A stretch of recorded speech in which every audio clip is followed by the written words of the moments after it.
Passport অফিসে গেলাম একটা জরুরি পাসপোর্ট করার জন্য। জিজ্ঞেস করলাম কতদিন লাগবে।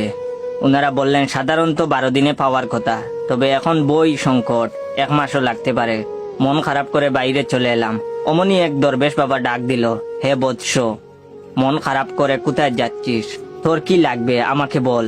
বললাম বাবা আমার জরুরি পাসপোর্ট দরকার, কিন্তু উনারা বলছে 1 মাসও লাগতে পারে। উনি বললেন হক মৌলা, দেখি তোর কাগজপত্রগুলো। তারপর দরবেশ বাবা আমার কাগজগুলো নিয়ে ফচাত করে ছিঁড়ে ফেললেন। তারপর নতুন ফর্ম দিয়ে বললেন এটা পূরণ কর।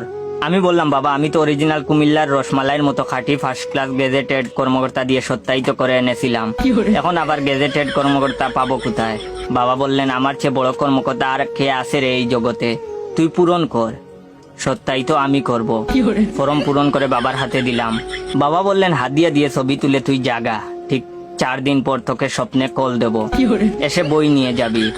আমি বললাম বলেন কি বাবা, মাত্র 4 দিন, এ কি করে সম্ভব? সত্যি করে বলেন বাবা, আপনি মানুষ নাকি জীবন্ত অলি? পাসপোর্ট অফিসের লোকজন বলে 1 মাস লাগবে, আর সরকারি নিয়মে 12 দিনের নিচে কোনোভাবেই বই পাওয়া যায় না, কিন্তু আপনি 4 দিনে কিভাবে দেবেন? তিনি বললেন এসব তুই বুঝবি না রে, সব উপরওয়ালার লীলা খেলা, তাড়াতাড়ি টাকাটা দে, উপরওয়ালাকে দিয়ে আসি। 6,500 সরকারি ফি আর বাবার হাদিয়া 8,000, মোট 14,500 টাকা দিলাম। বাবা কাগজপত্রগুলো নিয়ে উপরওয়ালার কাছে চলে গেলেন। এই টাকার বাঘ বাবা একা নেবেন না, বাঘ পাবেন বাবা, তার বাবা পর্যন্ত। বাবাকে জিজ্ঞেস করেছিলাম পুলিশ বাড়িতে যাবে না ভেরিফিকেশন করতে? বাবা বললেন তুই তো বেরি বুকা লোক রে, পুলিশের 2 চোখ 2টা খচখচে নোট দিয়ে চাপ দিয়ে একটা ফু দেব, অমনি তোর বাড়িঘর স্বপ্নে ভেরিফিকেশন করে ফেলবে।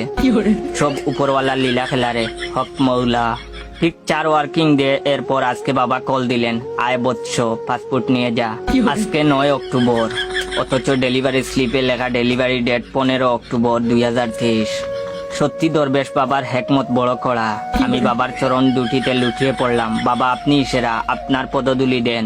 হাসপাতাল, বিআরটি, পাসপোর্ট অফিস, ভূমি অফিস সহ সরকারি সব প্রতিষ্ঠানের আশেপাশে এমন অনেক দরবেশ বাবা দলে দলে বসে জিগিরে আসগারে মত্ত আছেন। উপরওয়ালার সাথে উনাদের ডাইরেক্ট কানেকশন।